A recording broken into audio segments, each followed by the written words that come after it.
و حالا میخوام عروس خانوم آقا کوکی رو معرفی کنم. خانوم برفی. خانوم برفی ببینم شما رو بابا. برفی سرتو که بالا بابا، ببینم شما رو با اون چشای قشنگت. سلام بابا، عروس خانوم شمایی؟ آقا داماد کشن. آقا داماد سلام. بابا آقا کوکی داماد شده، مبارکش باشه. ایشالا به پای هم پیرشین. میخواره بابا؟ مگه هموم دومادی نرفتی عزیزم؟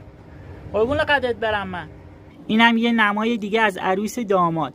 ای جان خوابیدن، خسته بودن، امروز عروسیشون بوده خوابیدن. دوباره آقا داماد خارید. آقا داماد تو فکر کنم هموم دومادیت مشکل داشته. قربون خنده ها دارم.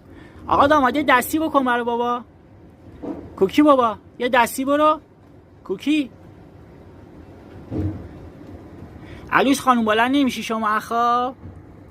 بچه‌مون فکر کنم فشار زیاد روش بوده، اون که هنو خوشو داره میخارونه.